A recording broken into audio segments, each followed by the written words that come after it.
जय हिंद साथियों, आप सभी का स्वागत है आपके अपने परिवार जीएस सेंटर में। रोजाना की तरह जो है आज हम लोग 29 अप्रैल का महत्वपूर्ण करंट अफेयर्स का प्रश्न देखेंगे, जो कि आपके सभी एग्जामों के लिए काफ़ी महत्वपूर्ण है। दोस्तों, वीडियो शुरू करने से पहले इस वीडियो को जो है अपने दोस्तों में ज़्यादा से ज़्यादा शेयर कर दीजिएगा।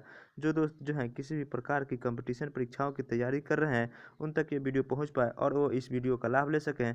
दोस्तों, आप हमारे करंट अफेयर सेशन से यदि डेली जुड़े रहते हैं तो आपको जो है एग्जाम में एक भी करंट अफेयर्स का प्रश्न गलत होने के चांसेस साफ कम हो जाएंगे। ठीक। और इस करंट अफेयर सेशन को जो है आप सुबह एक बार ज़रूर देख लीजिए और रात में सोने से एक बार पहले देखिए। आपको जो है करंट अफेयर्स का एक भी प्रकार 1% भी कोई भी किसी भी प्रकार की दिक्कत नहीं होगी। चलिए शुरू कर लेते हैं आज का पहला प्रश्न। आज का जो पहला प्रश्न है कि भारतीय रिजर्व बैंक ने जो है म्यूचुअल फंड के लिए कितने करोड़ रुपए की निवेश की सुविधा देने की घोषणा की है। तो भारतीय रिजर्व बैंक ने जो है म्यूचुअल फंड के लिए जो है 50,000 करोड़, कितने करोड़, तो 50,000 करोड़ रुपए की जो है विशेष सुविधा देने की घोषणा की है। ठीक। आरबीआई आरबीआई आया तो आरबीआई की स्थापना जो है 1935 में हुई थी। कब? 1935 में। ठीक। और इसकी जो है राष्ट्रीयकरण 1949 में। कब हुआ था? 1949 में। स्थापना के समय जो है इसके गवर्नर थे ओसबर्न स्मिथ। कौन थे गवर्नर? ओसबर्न स्मिथ। और इसकी जो उस समय पूंजी थी 5 करोड़ रुपए पूंजी थी। और आज़ादी के समय जो है सीडी देशमुख, आज़ादी के समय जो है इसके गवर्नर जो है कौन थे? सीडी देशमुख। कब थे? सीडी देशमुख। आज़ादी के समय से लेकर और जब आरबीआई का राष्ट्रीयकरण हुआ उस समय भी इसके गवर्नर जो हैं सीडी देशमुख थे। ठीक, याद रखिएगा। तो इसका सही आंसर होगा 50,000 करोड़। और उसका इसका जो है अभी गवर्नर जो है शक्तिकांत दास। कौन है अभी गवर्नर आरबीआई के? शक्तिकांत दास हैं। अगला प्रश्न देखते हैं। अगला इसका प्रमुख तथ्य देख लेते हैं, प्रमुख बिंदु कि आरबीआई ने जो है 50,000 करोड़ रुपए हाल ही में कोरोना वायरस से आर्थिक प्रभाव को कम करने के लिए, वित्तीय स्थिरता को बनाए रखने के लिए म्यूचुअल फंड के लिए 50,000 करोड़ रुपए देने की विशेष सुविधा का प्रदान किया गया है। यानी कोरोना वायरस से निपटने के लिए बहुत सारे सुविधाएं आरबीआई, भारत सरकार एवं अन्य माध्यमों के द्वारा चलाया जा रहा है। ठीक। अगला प्रश्न देखते हैं। अगला प्रश्न जो है कि हाल ही में किस राज्य की सरकार ने नए भर्तियों पर जो है 1 वर्ष के लिए रोक लगा दी है। तो यह सरकार कौन सा है? तो हरियाणा की सरकार। हरियाणा की राजधानी जो है चंडीगढ़ है। कहाँ स्थित है? चंडीगढ़। इसकी स्थापना जो है 1 मई 1960 में हुई थी। कब हुई थी? 1 मई 1960। यह इससे जो है यह और पंजाब दोनों की स्थापना 1960 में हुई थी। और यहाँ के अभी मुख्यमंत्री जो है मनोहर लाल खट्टर है। कौन है? मनोहर लाल खट्टर। देख लेते हैं प्रमुख बिंदु। हरियाणा की सरकार ने जो है हाल ही में नए भर्तियों पर जो है 1 वर्ष के लिए रोक लगा दी है और कर्मचारियों को एलटीसी देने पर भी रोक लगा दी है। ठीक, याद रखिएगा। कहाँ की सरकार? तो यानी कि हरियाणा की सरकार ने जो है कर्मचारियों को एलटीसी और 1 वर्ष के लिए नए भर्तियों पर रोक लगा दी है। सीएम मनोहर लाल खट्टर ने कहा है कि सरकारी खर्च कम करने का प्रयास कर रही है। ठीक, इनके द्वारा कहा गया है कि सरकारी खर्चों को जो है कम करने का प्रयास किया जा रहा है। अगला प्रश्न देखते हैं। अगला प्रश्न है कि वर्ष 2020-21 के लिए जो है किसने आईआईटी और ट्रिपल आईटी के पाठ्यक्रम की ट्यूशनों की फीस बढ़ाने की घोषणा नहीं की है। तो यह किसने की है? मानव संसाधन विकास मंत्री रमेश पोखरियाल निशंक के द्वारा यह घोषणा की गई है। देखते हैं इसके प्रमुख बिंदु। तो इसके प्रमुख बिंदु जो है वर्ष 2020-21 के लिए मानव संसाधन विकास मंत्री रमेश पोखरियाल निशंक ने यह घोषणा की है कि इंस्टीट्यूट ऑफ टेक्नोलॉजी और Indian institute of information technology यानी ट्रिपल आईआईटी के पाठ्यक्रम की ट्यूशन की फीस अब नहीं बढ़ेगी। ठीक है, तो इसको नहीं बढ़ाने की घोषणा की गई है। अगला प्रश्न देख लेते हैं। अगला प्रश्न जो है कि चौथा प्रश्न है कि वैज्ञानिकों ने जो है किस क्षेत्र के ऊपर ओजोन परत के बने 10 लाख वर्ग किलोमीटर की परिधि वाला छेद बंद होने की घोषणा की है। जो कि कहाँ? तो आर्कटिक में जो है ओजोन छिद्र बन गए थे, जिसकी घोषणा की गई है कि 10 लाख वर्ग किलोमीटर का जो परिधि में छेद बना था वो छेद अब ढक चुका है। दोस्तों, अपना जो है एक सेशन चलता है बिहार असाइनमेंट्स का, डेली प्रैक्टिस सेशन का, तो उसमें आप जरूर ज्वाइन कीजिएगा। उसमें से जो है आपको काफ़ी लाभ मिलेगा। यदि आप तैयारी नहीं भी करते हैं लेकिन उस सेशन में जुड़ते हैं तो आपके लिए वो काफ़ी मददगार सिद्ध होने वाला है।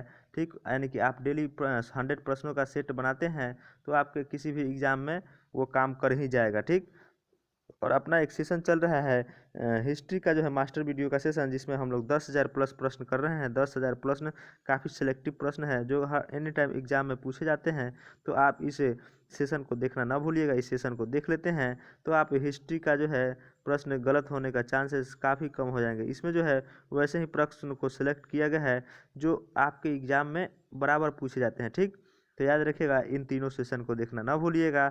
चलिए शुरू देख लेते हैं इसके प्रमुख बिंदु। प्रमुख बिंदु जो है, आर्कटिक के वैज्ञानिक ने जो है, यानी वैज्ञानिकों ने जो हाल ही में आर्कटिक के ऊपर ओजोन क्षेत्र से ओजोन परत में बने 10 लाख वर्ग किलोमीटर की परिधि वाला एक छेद बंद होने की घोषणा की है, जिसकी पुष्टि यूरोपीय आयोग की ओर से लागू की गए हैं। किसके द्वारा? तो यूरोपीय आयोग की ओर से लागू किए गए कॉपरनिकस एटमॉस्फेयर मॉनिटरिंग सर्विस के द्वारा कॉपरनिकस चेंज सर्विस ने इसकी घोषणा की है, यानी कि CAMS और C3S। ठीक, अगला प्रश्न देख लेते हैं। अगला प्रश्न है कि पाकिस्तानी नौसेना ने जो है हाल ही में अरब सागर के किस भाग में जो है जहाज रोधी मिसाइलों का श्रृंखला का सफल परीक्षण किया है? तो कहाँ किया? इसका सही आंसर होगा उत्तरी भाग में। कहाँ किया है? तो उत्तरी भाग में जो है पाकिस्तानी नौसेना ने जो है हाल ही में अरब सागर की जहाज रोधी मिसाइलों की श्रृंखला का सफल परीक्षण किया है। इसका सही आंसर होगा उत्तरी भाग। देखते हैं प्रमुख बिंदु। तो पाकिस्तानी नौसेना के प्रवक्ता रियर एडमिरल अर्शिद जावेद ने की है कि पाकिस्तानी नौसेना ने हाल ही में उत्तरी अरब सागर में जहाज रोधी मिसाइलों की एक श्रृंखला का सफल परीक्षण किया है। ठीक, देख लेते हैं पाकिस्तान की जो है राजधानी जो है इस्लामाबाद। कहाँ है? पाकिस्तान की राजधानी इस्लामाबाद। और पाकिस्तान के अभी जो है प्रधानमंत्री हैं क्रिकेटर इमरान खान। कौन है? क्रिकेटर इमरान खान। इनकी पार्टी का नाम है तहरीके इंसाफ। क्या है? तहरीके इंसाफ। ठीक, याद रखिएगा।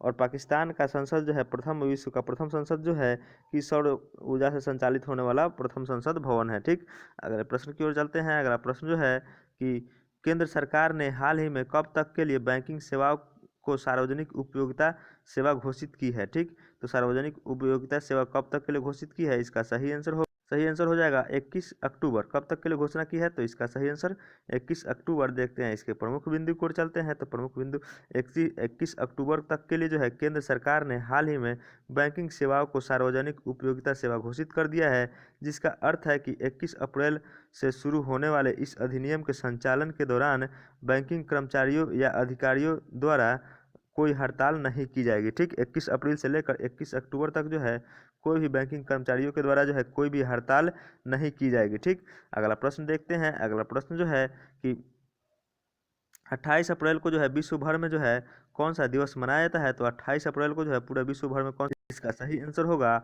Option number A, works memorial day. ठीक, 28 अप्रैल को जो है विश्व भर में वर्क्स मेमोरियल डे यानी कि मनाया जाता है। इसका सही आंसर ऑप्शन नंबर ए होगा। प्रमुख बिंदु देख लेते हैं। तो इसका 28 मेमोरियल को जो है विश्व भर में वर्क्स मेमोरियल डे मनाया जाता है, यानी कि works memorial day and world of safety and healthy at work international day किस तारीख को? तो 28 अप्रैल को मनाया जाता है। देखते हैं अगला प्रश्न। अगला प्रश्न जो है कि रिलायंस रिटेल द्वारा संचालित जियो मार्ट ने जो है भारत के किस राज्य के कुछ जगहों पर हाल ही में WhatsApp order booking service launch की है? तो रिलायंस रिटेल द्वारा संचालित जियो मार्ट जो है कहाँ? तो महाराष्ट्र में जो है यह योजना लागू की गई है। कहाँ? तो महाराष्ट्र के कुछ जगहों पर जो है व्हाट्सएप ऑर्डर बुकिंग सुविधा लॉन्च की गई है। देखते हैं इसके प्रमुख बिंदु। तो रिलायंस रिटेल द्वारा संचालित जियो मार्ट ने जो है हाल ही में भारत के महाराष्ट्र राज्य के कुछ जगहों पर जो है हाल ही में WhatsApp order booking service launch की है। इस सुविधा के लिए जो है व्हाट्सएप नंबर पेश किए गए हैं। यह सर्विस अभी भी नवी मुंबई के कुछ इलाकों जैसे ठाणे और कल्याण में लाइव की गई है, यानी कि कुछ जगहों पर यह जो है चलाई गई है। सक्सेसफुल होने पर जो है और जगहों पर लॉन्च की जाएगी। ठीक, और महाराष्ट्र के राजधानी जो है कहाँ है? मुंबई। और इसके अभी सीएम कहाँ है? तो इसके अभी सीएम कौन है? तो इसके अभी सीएम जो है कौन है? उद्धव ठाकरे। कौन है? उद्धव ठाकरे। ठीक, अगला प्रश्न देखते हैं। अगला प्रश्न जो है कि पीसीबी ने जो है क्रिकेटर उमर अकमल पर जो है भ्रष्टाचार के आरोप में जो है कितने वर्ष तक का बैन लगा दिया है? तो कितने वर्ष का बैन लगाया गया है? इसका जाएगा ऑप्शन नंबर बी, 3 वर्षों के लिए। उमर अकमल पर जो है कितने वर्षों के लिए बैन लगाया गया है? तो ऑप्शन बी जो है इसका बिल्कुल सही आंसर होगा। पाकिस्तानी क्रिकेटर हैं उमर अकमल। पूछा जा सकता है, यानी कि ये हाल ही में चर्चों में है, इसलिए इनसे पूछा जा सकता है कि उमर अकमल जो है किस खेल से संबंधित है या किस देश के खिलाड़ी हैं? तो उमर अकमल जो है क्रिकेट से किस खेल से संबंधित है? क्रिकेट से। और पाकिस्तान के क्रिकेटर हैं, इन पर जो है 3 वर्ष के लिए प्रतिबंध लगा दिया गया है। ठीक, देख लेते हैं इसके प्रमुख बिंदु। तो इसके प्रमुख बिंदु इस प्रकार हैं। पाकिस्तान क्रिकेट बोर्ड यानी पीसीबी ने जो है अनुशासनात्मक पैनल के अध्यक्ष जस्टिस सेवानिवृत्त फजल एमारिन चौहान ने क्रिकेटर उमर अकमल पर जो है भ्रष्टाचार के आरोप में जो है 3 वर्ष के लिए बैन लगा है। कितने वर्षों के लिए? तो 3 वर्ष के लिए बैन लगा दिया गया है। और क्रिकेटर उमर अकमल क्रिकेट के किसी भी फॉर्मेट में अब नहीं खेल पाएंगे। दोस्तों यदि आपको वीडियो अच्छी लगी हो तो अपने दोस्तों में ज़रूर शेयर कीजिएगा। अभी तक जो दोस्त चैनल को सब्सक्राइब नहीं किए हैं तो कृपया चैनल को सब्सक्राइब कर लेंगे और इस वीडियो को जो है अपने दोस्त या स्टडी रिलेटेड ग्रुप में ज़रूर शेयर करेंगे। ठीक, अपना जो सेशन जो चलता है बिहार एसआई मेंस का, उसमें ज़रूर आपको ज्वाइन कीजिए, पार्टिसिपेट कीजिए और उसको देखिए, आपको काफ़ी अच्छा लगेगा और उससे जो है आपकी तैयारी काफ़ी हद तक अच्छी हो जाएगी। ठीक।